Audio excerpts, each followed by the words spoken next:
बढ़ते हुए tax rate के साथ पाकिस्तान में बिजनेस करना आसान नहीं है। एक तरफ टैक्स की बड़ी परसेंटेज और दूसरी तरफ इंटरेस्ट की कॉस्ट। क्या बिजनेस में इतने बड़े टैक्सेस देने के बाद कुछ प्रॉफिट बच सकेगा? एक छोटी सी प्रैक्टिकल एग्जांपल के थ्रू हम उसको स्टडी करते हैं। आप देख रहे हैं प्रैक्टिकल लर्निंग हाउस, मैं हूं फ़हीम महबूब। वापस आते हैं टॉपिक के ऊपर। जैसे आप सबको पता है कि हर बजट के अंदर डिफरेंट तरीके से एक इन्वेस्टर के ऊपर, चाहे वो सैलरी इंडिविजुअल्स है, चाहे वो रिटेलर है, होलसेलर है, डिस्ट्रीब्यूटर है, या वो एक मैन्युफैक्चरर है, उसके ऊपर डिफरेंट तरह के जो टैक्सेस हैं वो लगाए जा रहे हैं, जिसकी वजह से इनडायरेक्ट कॉस्ट और direct cost of income tax बढ़ती जा रही है। यानी कि सेल टैक्स की कॉस्ट भी और इनकम टैक्स की कॉस्ट बढ़ती जा रही है। आज के इस टॉपिक के अंदर हम एक कंपनी यानी कि एक मैन्युफैक्चरर की एग्जांपल देखेंगे कि एक जो मैन्युफैक्चरर है ऑन एवरेज कितनी तरह का जो टैक्सेस है वो पे कर रहे हैं। तो हम एग्जाम्पल लेते हैं। लेट्स से एक कंपनी ए है, फॉर एग्जाम्पल ये एक कंपनी है, ए कंपनी है। उस ए कंपनी ने अपने एनुअल अकाउंट्स बनाए। साल के एंड पे जब रिटर्न हम फाइल करते हैं तो फॉर एग्जांपल उनकी सेल है 1 मिलियन, और उसके बाद कॉस्ट है, कॉस्ट ऑफ सेल है, हम एग्जांपल लेते हैं। वैसे तो इतना जीपी नहीं होता, लेकिन हम इसकी एग्जांपल लेते हैं कि 5 लाख इसकी कॉस्ट है। और जो जीपी है, जो ग्रॉस प्रॉफिट है, नॉर्मली बिजनेस के अंदर इतना प्रॉफिट नहीं होता, लेकिन हम इसको कंसीडर करते हैं कि ये 50% जीपी है। उसके बाद अब ऑब्वियसली जब बिजनेस करते हैं तो उसमें कुछ एक्सपेंसेस भी होते हैं।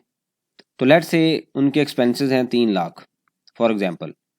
कोई सैलरी है, रेंट पे ऑफिस लिया हुआ है, ऑफिस को रेंट पे लिया हुआ है, उसके अलावा कुछ और टैक्सेस हैं, जो एक्सपेंसेस हैं वो भी सारे हैं। तो हम ज्यूम करते हैं कि 3 लाख उनके खर्चे हैं।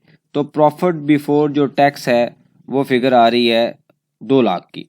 उसके बाद इसके ऊपर टैक्स रेट अप्लाई होता है। अब टैक्स रेट कौन सा अप्लाई होता है? टैक्स रेट, कोई भी एक कंपनी है तो उसके लिए एक रूल है कि टैक्स रेट अप्लाई करने के लिए 1.25% मिनिमम टैक्स, यानी कि ये टर्नओवर का टैक्स होता है। उसके बाद 29% और 17%, इन तीनों का जो मैक्सिमम है ना टैक्स, वो ये कंपनी पे करेगी।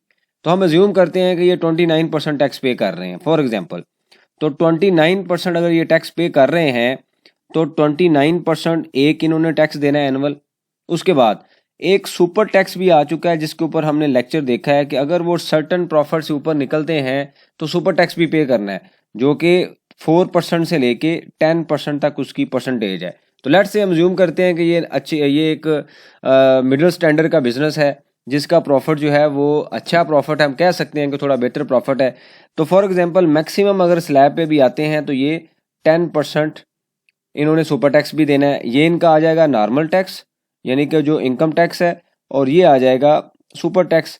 तो 39% तो ये टैक्स हो गया जो इन्होंने गवर्नमेंट को यानी कि एफबीआर को पे करना है। अब आपको पता है कि जब बिजनेस करते हैं तो कुछ प्रॉपर्टी टैक्स भी आ जाते हैं, अगर कोई इनकी अपनी बिल्डिंग होगी, एक्साइज एंड टैक्सेशन के टैक्स भी आ जाते हैं, कोई कंटोनमेंट टैक्स भी आ जाते हैं। फॉर एग्जांपल सबको कंबाइन कर लें तो पूरे साल में 1% ये बनता है। तो 40% ऑन एवरेज इस कंपनी ने एक साल में टैक्स देना है, जो कि इसके प्रॉफिट में से निकलना है। क्योंकि ये आप फिगर जो आप देख रहे हैं यहाँ पे से वो माइनस होनी है फिगर। यहाँ पे तो हम एक्चुअल नहीं ले रहे, जब हम बिजनेस के अकाउंट्स बनाएंगे तो ऑब्वियसली उस पर एक्चुअल लेंगे। ये तो चूंकि छोटी एग्जांपल थी, अंडरस्टैंडिंग के लिए हम ले रहे हैं कि कैसे टैक्स पे होना है। उसके बाद क्या होता है कि इसके साथ साथ अगर फॉर एग्जांपल बिजनेस करने के लिए कोई आपने लोन ले लिया है, ऑब्वियसली बिजनेस को सपोर्ट करने के लिए लोन भी लिया जाता है। तो तकरीबन जो लोन की अब कॉस्ट आ रही है 23% से 25% के दरमियान वो फॉल कर रही है।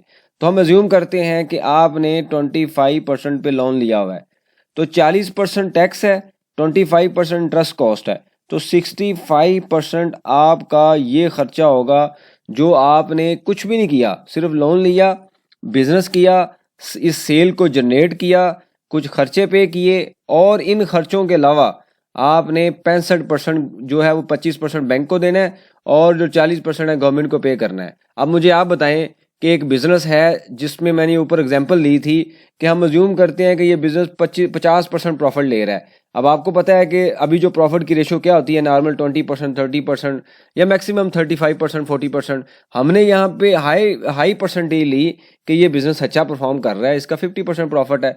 इस 50% प्रॉफिट के साथ भी ये बिजनेस क्या 40% टैक्स दे सकता है? क्या ये 25% इंटरेस्ट कॉस्ट दे सकता है? तो फिर आप मुझे बताएं कि कहाँ पे इन्वेस्टर इन्वेस्ट करेगा और किस तरीके से उसको, जब एक पिक्चर ही क्लियर नहीं है कि मैं इतना काम करने के बाद 65% एक ऐसी अमाउंट दे रहा हूँ जो कि मेरी हर साल की फिक्स है। और तकरीबन आपको पता है कि तकरीबन जो बिज़नेस हैं, मोस्टली बिज़नेस जो है वो लोन लेते हैं, लोन को कन्वर्ट किया जाता है सेल में और एसेट में, उसके बाद सेल जनरेट की जाती है और उसी पैसे से हम लोन रीपे करते हैं, इंटरेस्ट भी देते हैं। तो अब इस सिचुएशन में जब 65% आपकी ये कॉस्ट हो चुकी होगी, तो फिर मुझे आप बताएं कि बिजनेस करना वाइबल है कि नहीं है। सबसे बड़ा अभी चैलेंज ये बन चुका है। अभी मैंने यहाँ पे एक्सचेंज का जिक्र नहीं किया, यानी कि जो करेंसी वैल्यूएशन है, डी वैल्यूएशन है, उसका हमने डिस्कशन नहीं की। ये सिर्फ और सिर्फ वो चीज़ें हैं जो अभी हो रही हैं। और एक इसमें जो फर्दर एक बड़ी अलार्मिंग चीज़ है वो ये है कि इस परसेंटेज को कंटिन्यूसली हर बजट के अंदर रिवाइज किया जा रहा है, डिफरेंट तरीके से मॉनिटर किया जा रहा है, डिफरेंट तरह के टैक्सेस लगाए जाते हैं। जैसे अभी सुपर टैक्स है, ये जो भी मैंने बताया आपको 10% वाला जो रूल है, ये वाला, ये पिछले साल से इम्प्लीमेंट हुआ और वो भी इन्होंने बैक डेटेड पे इम्प्लीमेंट कर दिया, जैसे 7E का टैक्स है। और इसी तरीके से अब ये पक्का हो चुका है टैक्स, ये कानून का पार्ट बन चुका है और इस साल से जितनी भी कंपनीज हैं उन्होंने पे करना है, चाहे ये बड़ी कंपनी है चाहे छोटी कंपनी है, जो इस क्राइटेरिया में आएगी उसने ये टैक्स पे करना है। अब आपके सामने सिचुएशंस हैं, कितने चैलेंजेस हैं बिजनेस को। इससे रेलिवेंट कोई क्वेश्चन हो, क्यूरीज हो, आप मेंशन कीजिए, उसके ऊपर हम डिस्कशन करेंगे ताकि जो लर्निंग का प्रोसेस है कंटिन्यू रहे। थैंक यू वेरी मच, जज़ाकल्लाह।